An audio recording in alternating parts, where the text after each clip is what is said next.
All right, we still don't have a media deal, much to my chagrin, but which schools are most important as the Pac 12 undergoes that endeavor? It's an interesting question. Are Locked On Pac-12, your daily podcast on the Pac-12 Conference. It's the Locked On Podcast Network, your team every day.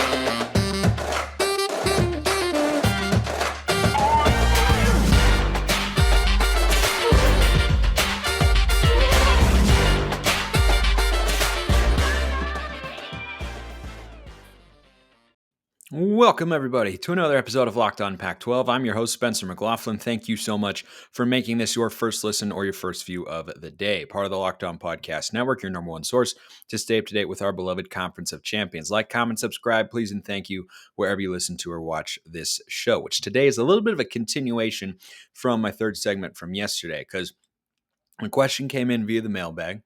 I'd prepared for the segment, as always, for all of you. And I started exploring it. And then I started having all these other thoughts and whatnot. And I said, you know what?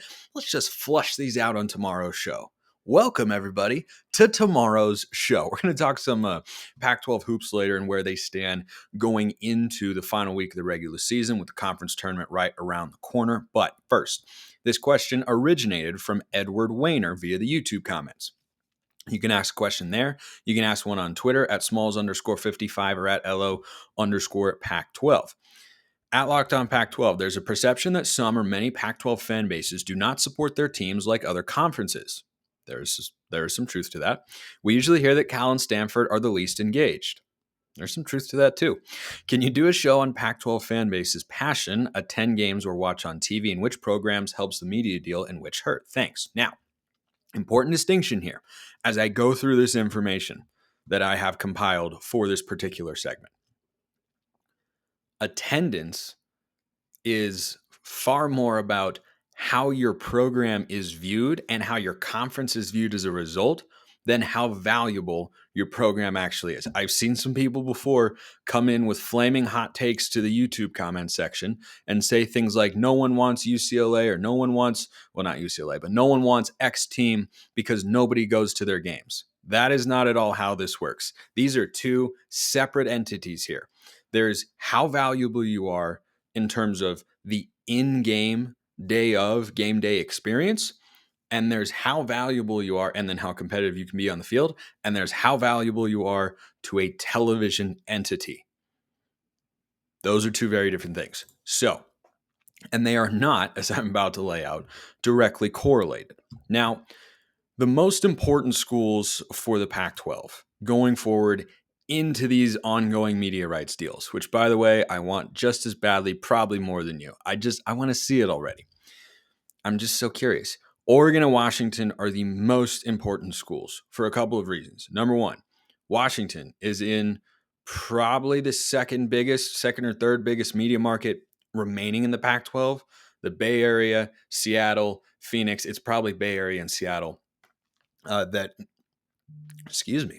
a little something caught in my throat there, that are most coveted by a streaming partner or a cable company like ESPN, or a cable channel, I guess is the correct verbiage there. But Oregon has kind of surpassed their market size in terms of their viewership, because they actually lead the Pac-12 in viewership in just about every metric that you look at. Average viewers per game with USC, without USC and UCLA. They are the most watched team, but Washington is up there as well. Washington's in a much bigger market, but Oregon has just become a more watched team than the Huskies slightly at this point in time. But those are very comparable for that reason. I think that's why you hear them always get kind of thrown around together because of that fact. And then the other thing is, from an accomplishment standpoint, Oregon and Washington are the most important remaining brands. I think Utah is probably third, but the Ducks and the Huskies are still to this day the only Pac-12 schools to have ever gotten into the college football playoff. And Oregon is the only Pac team, whether it was in the Pac-10 or Pac-12, they've done it once in each, to play in a national championship game since USC in 2000, and they were last there was that game, 2006, against Texas when they lost to Vince Young. So those two schools have the potential, have the most likely potential, I think, not just in the short term, but in the long term as well, to be flagship programs that can get you into that national space, into that national championship game. They've proved themselves the most capable of doing that. It doesn't mean others can't put themselves into that category, but Oregon and Washington are the furthest along on that track. So that makes them incredibly vital. Now, in 2022, the rankings for TV viewership were as follows, and I have some thoughts about kind of where each of these teams fall.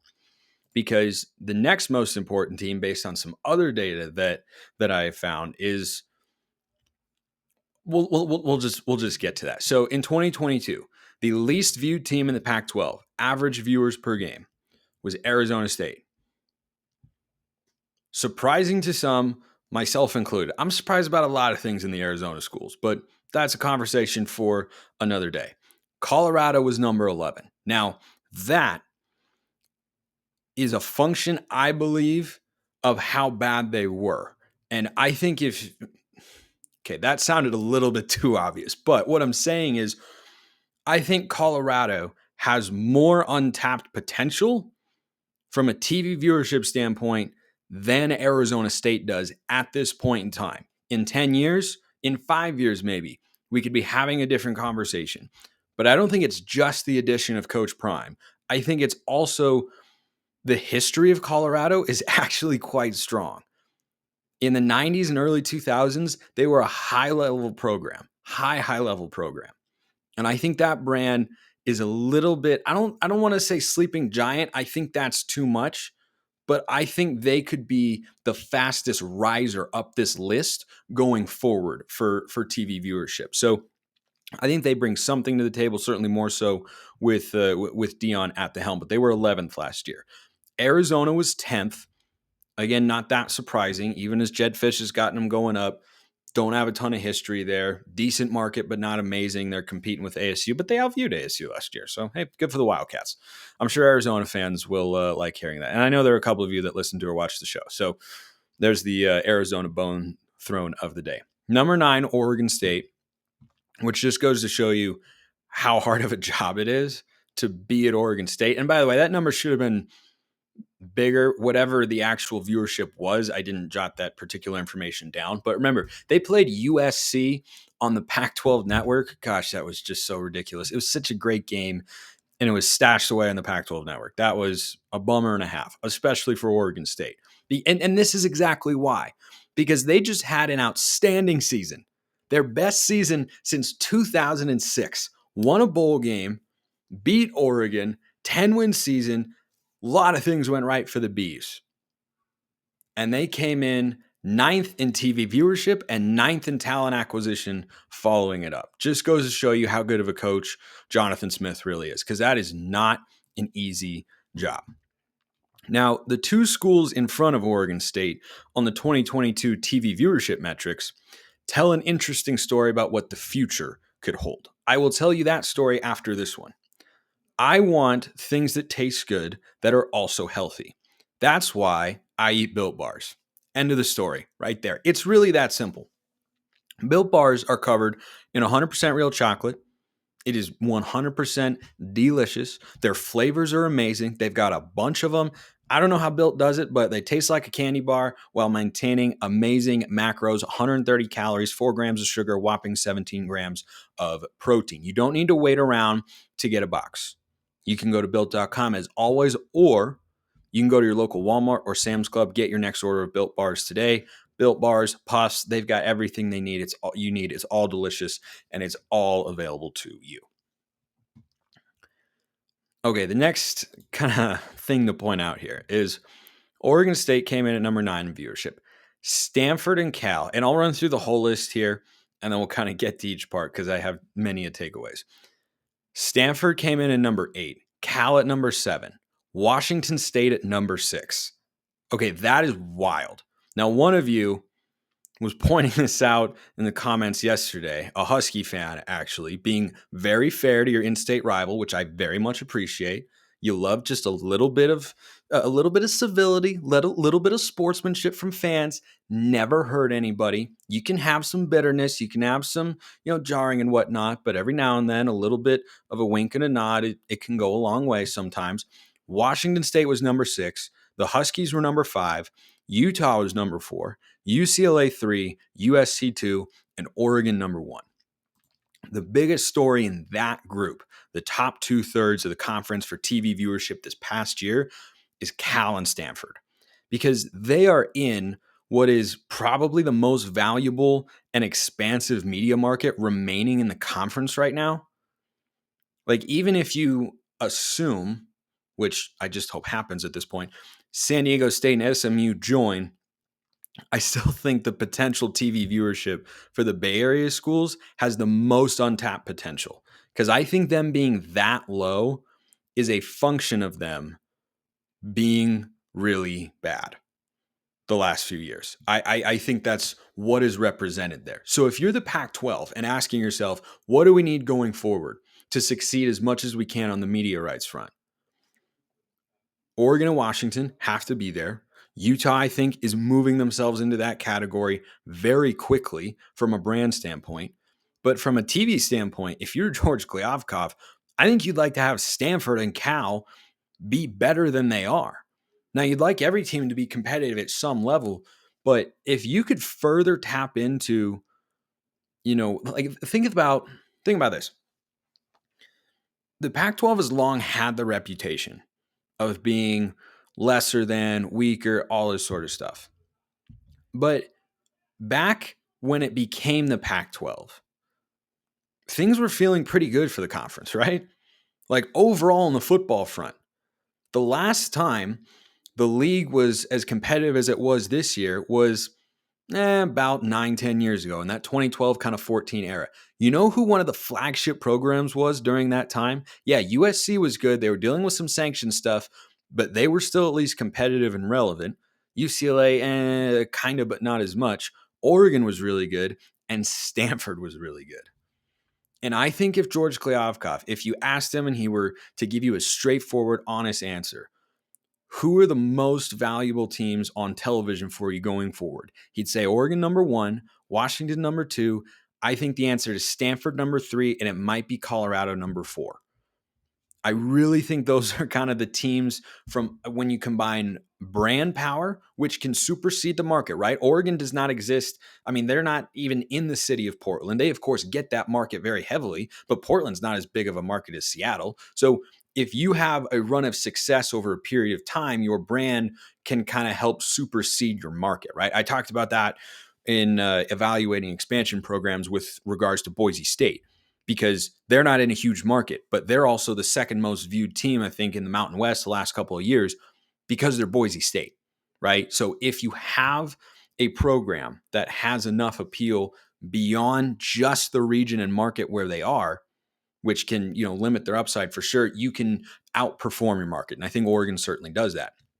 But tying this back to the TV viewership numbers here, Stanford and Cal being at number 8 and 7, like that's just for the Pac-12 to get the most viewership possible going forward, whatever broadcast service they're a part of, whatever media deal they end up getting, one of those has got to take off a little bit more. But how about Washington State at number 6? They're up there in Pullman. The great thing about Washington State, they have this feel to them. It's almost like a Big 12 feel, honestly. But obviously it's Pac-based, so we'll just assume it's a little bit superior. But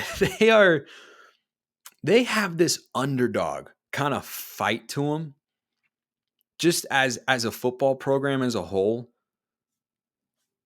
They operate in a space where if they're winning, yeah, you want your team to beat them, but ask yourself this question. If you're not a Washington fan, how many of you can say with a shred of honesty, can't stand Washington State? Like, they're just a program that when it gets rolling, everybody else in the conference kind of goes, you know what? Good for them.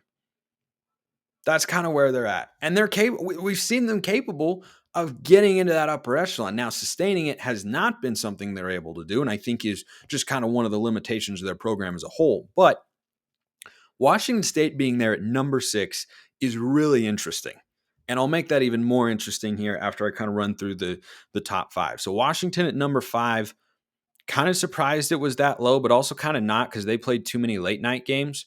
Washington fans I've seen have some beef about that. I think that's pretty valid, considering the year that they had and the team and market that they're in, and is perhaps a testament to what expectations were going into last year. I don't know, but they're at number 5. Utah's at number 4. UCLA and USC at number 3 and number 2, and then Oregon there at number 1. Not a lot of surprises really up top. I'm sure people would perhaps de facto say, oh, it's going to be USC as the most viewed team. They're not that far behind Oregon. Like, it's pretty close.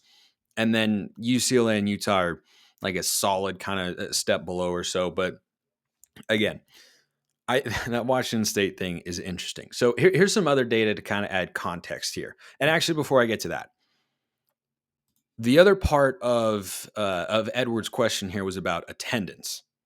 Now, think about the top teams. Again, for people who are not fans of the conference or who are not associated or affiliated with the conference in every way, or in any way, they might look at the Pac-12 and say, wow, they don't have a lot of people in the stadium, this, that thing, how attractive can they be? Yeah, it's better. It's a better television product when you can fully pack a stadium, but not entirely indicative, because the number 1 team for attendance in 2022, it was indeed USC. Number 2 was Washington. If you recall, they were number 5 in viewership. Oregon was 3rd in attendance. Utah was 4th. Arizona was 5th. So Arizona does a great job of getting people to the stadium. But does that make them more appealing for a television company or a media company, broadcast company, whatever? No, because right behind them was Arizona State. And those were 2 of the 3 bottom teams for TV viewership last year. And I just bring this up for you, Edward, and anybody else who was wondering, because you kind of, put the things in the same question, and they're just very distinct. Colorado was after Arizona State at not quite 43,000 per game. UCLA was down there, not last. UCLA was not last in attendance. I know they took a lot of flack. The team that's last is going to surprise you here. Cal was after UCLA at just under 39,000 average per game. Oregon State was next. That number will probably go up now that they've completed the renovations at Reser Stadium. Stanford was down there. They don't have a huge stadium, and they didn't fill it up a lot. UCLA's got a massive stadium, and they don't fill it up a lot.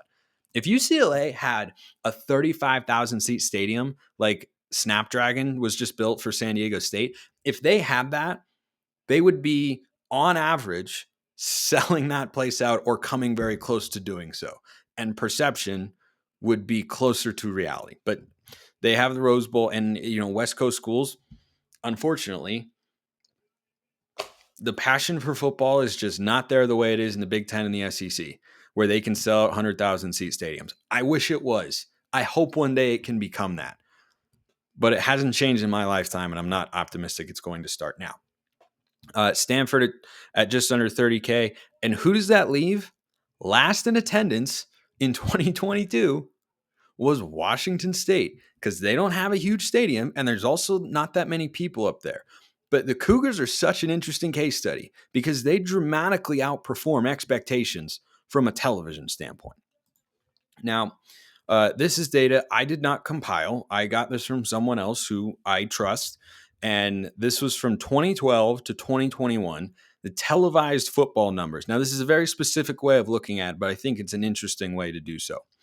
From 2012 to 2021, televised football numbers, excluding the year 2020, because what even in the world was that? I don't know. I don't care. Don't want to think about it again. For regular season games only, no bowl games, no conference championship games, and then these numbers also exclude UCLA and USC and any matchups against the SEC or the Big Ten matchups. So it's only against the Big 12, the ACC, or Pac-12 schools in the regular season. And the most viewed teams in that span with those parameters are as follows, or at least the most kind of valuable ones. The data gets really specific and kind of technical, and I won't try and bore you with that because, frankly, I don't totally understand it. But basically, over that time period, the most watched or most valuable teams for TV go like this. Oregon, number 1, no surprise. Washington, number 2, no surprise. Washington State, number 3. Again, these are very specific parameters. And, something I've referenced here on the show before is Stuart Mandel's piece in The Athletic about TV viewership, including bowl games and Big Ten or SEC matchups from 2015 to 2021, excluding USC and UCLA. And Washington State was closer to the middle on that front. But the reason that I like that data a little bit more than this one is because not every school can just get any game that they want from any conference, right? So you have to be a certain pedigree for a school in the Big Ten or the SEC to find it worthwhile to schedule you, right? Georgia will play Oregon, or Auburn will play, or Michigan will play Washington, but they're not playing the Cal and Stanfords of the world all the time, who can get a matchup with Notre Dame, or Oregon State or Washington State or Arizona. It can be harder for those programs to get those sorts of games because other schools might not think it's worth it, or might not think it's going to be, a game that really does a lot for them, has a lot of upside, which is why as your profile grows as a football program, you're going to be more likely to get those sorts of games and increase your average viewership as a result. Arizona, for instance, got a home and home with Mississippi State. Now, I don't know when that was scheduled, to be perfectly fair. So maybe that's not the best example on that front. But you understand what I'm saying. The best one is Washington State. Keep coming back to the Cougars today. Any Cougars out there listening or watching, hop in the comments. Let me know if you agree or like what I'm saying today, because talking more Washington State than usual. Washington State having a home and home with the Wisconsin Badgers is not something I think could have happened before Mike Leach got there and built them into a winning program. But he started winning a bunch of games. Profile grows a little bit. You go win an Alamo Bowl in Texas. You do a lot of really good things. You have College Game Day go to Pullman for the first time ever after however many hundreds of consecutive appearances for Ole Crimson at game day. And all of a sudden, you can get that sort of matchup. So I think this data is very, very interesting. But back to the specific numbers, where you take out all the big ones, the conference championship games, the bowl games, SEC or Big Ten matchups, or either of the LA schools. Washington State 3rd, Utah 4th, no surprise. Oregon State 5th, again, on the ascension here. Stanford 6th, ASU 7th, Cal 8th, Colorado 9th, Arizona 10th. Just some interesting data.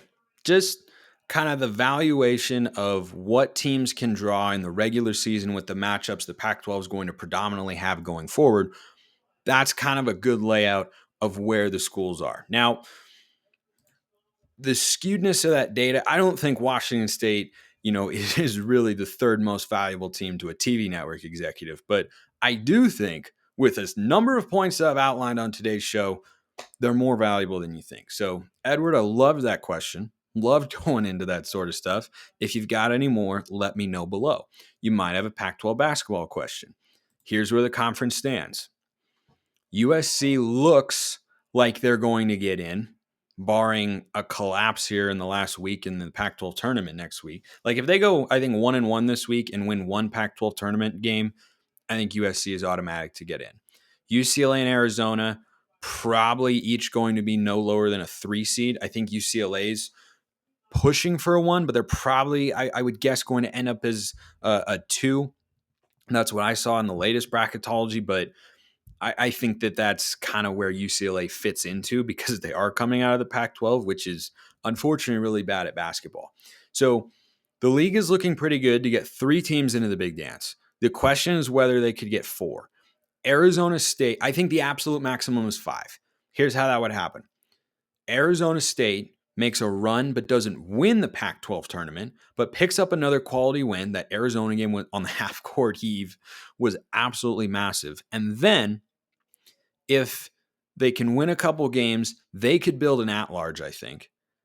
And then the way the Pac-12 could get a 5th team in is if either Oregon or Utah emerges Pac-12 tournament champions. Do I trust either team to do that? Not particularly. But I think the bare minimum is going to be 2. I think the most likely number is 3. 4 is within reach, and 5 is the absolute max. I wish it were more. I wish there were 9 teams. I wish I could talk more basketball this time of year. I'd be totally down. I watched a lot of the games. I really love the sport, but the Pac-12 has just not been good enough. So we keep the football content rolling. And as always, if you got a question, YouTube, Twitter, Smalls_55 or at LO_Pac-12. You hit me up on there, ask a question, get it answered here on the show. We'll be talking some more basketball as the conference tournament rolls around, and you never know what's going to happen. You never know. Once upon a time, UCLA was an 11 seed, ended up in the Final Four. You just never know. Appreciate everyone listening. See you all next time, and hope you all have a wonderful rest of your day.